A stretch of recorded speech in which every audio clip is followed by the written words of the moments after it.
All right, let's get right into it. We have all seen them, right?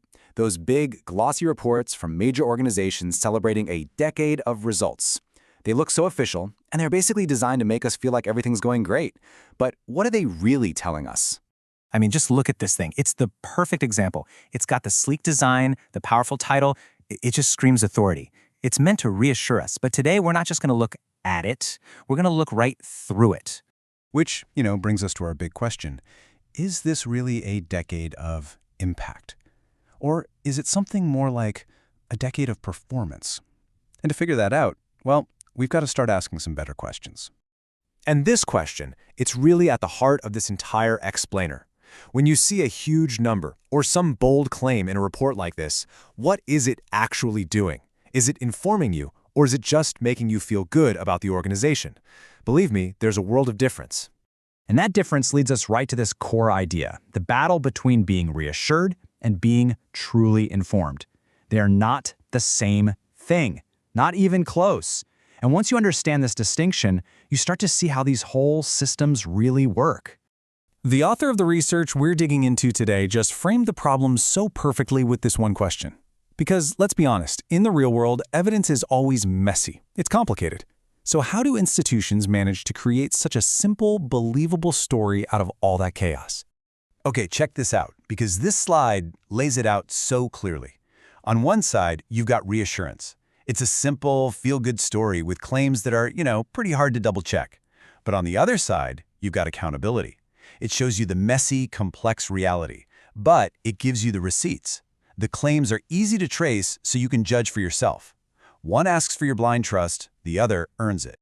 So to figure out which path this report was on, the author did something kind of brilliant. They didn't just read it like a book. Nope. They treated it like a detective at a crime scene, deconstructing every single claim to see what it was really made of. And get this, after all that work, the report wasn't a story anymore. It was a database, a list of 377 separate individual claims. Each one got pulled out and put under a microscope. And the point wasn't even to prove them right or wrong. It was to ask a much more fundamental question. Can we even judge them in the first place? And these are the exact kinds of tough questions a real investigator would ask. Like, what are we actually counting here? Did this already happen, or is it just a guess about the future? What are we comparing it to? Who really did the work? And the big one, can I follow the breadcrumbs back to the source data? This is where you shift from just passively reading to actively investigating. And this is where it gets really interesting, because that investigation started to reveal a pattern. It uncovered 5 subtle but super powerful techniques that create an illusion of accountability even when the real thing is nowhere to be found. And we're not talking about outright lies here. It's way more subtle than that. They're systems. So this is the key idea, a system of illusion.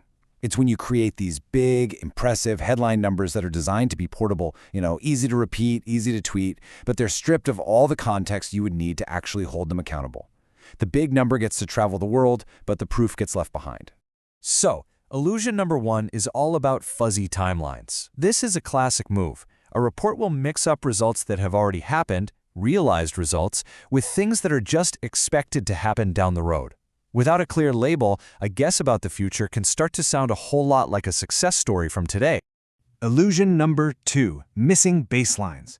You see this one all the time. They'll throw out a huge number with a catchy analogy like, enough to power a small city, which sounds amazing, but is that good? Is it an improvement? Without a baseline or target to compare it to, a big number is just a number.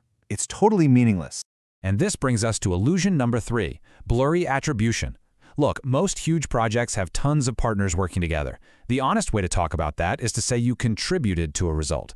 But somehow, between the footnotes and the headline, that careful language often drifts, and suddenly it sounds like one group was solely responsible for the whole thing. The fourth illusion is the traceability problem, and this one is a biggie. The investigation basically found a 2-tiered system. The boring details deep inside the report, they were pretty well sourced. But the biggest, most quotable claims right at the top, those were almost always the hardest to trace back to any real data. It's like they're designed to be repeated, not to be audited. Okay, so if that's the problem, what's the solution? How do we get to real accountability? Well, the good news is it's not some crazy revolution. It really just comes down to a set of clear, disciplined rules for how you make claims in the first place. I absolutely love this quote from the source paper because it just nails it. Real accountability isn't flashy. It's boring. And that's the whole point. Boring is hard to fake. Boring is easy to check. And that's what builds real, lasting trust. So here they are, the rules for making your claims judgment-ready. And the really simple stuff, like just label every claim. Did it happen? Is it a model, or is it just expected? Define your biggest claims on one single page. If you say you're the largest, tell us compared to what? And yeah, if you're going to use a fun analogy, you have to pair it with a real benchmark. And crucially, this is huge, create a map so anyone can trace your claims right back to the evidence. So let's wrap this up by talking about why all these seemingly small technical details actually matter so much. This isn't just about footnotes and data tables, folks. This is about the very foundation of trust in our institutions. And this is the final crucial takeaway.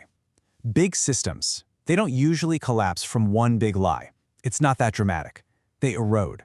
They wear away through 1,000 tiny little ambiguities, 1,000 moments where the language gets blurry, or a projection is mistaken for a reality, where the truth just gets a little bit harder to find. So, the next time one of these impressive-looking reports lands in front of you, what are you going to look for? Will you just see the performance, or will you be looking for the proof? Because now you have the tools to tell the difference.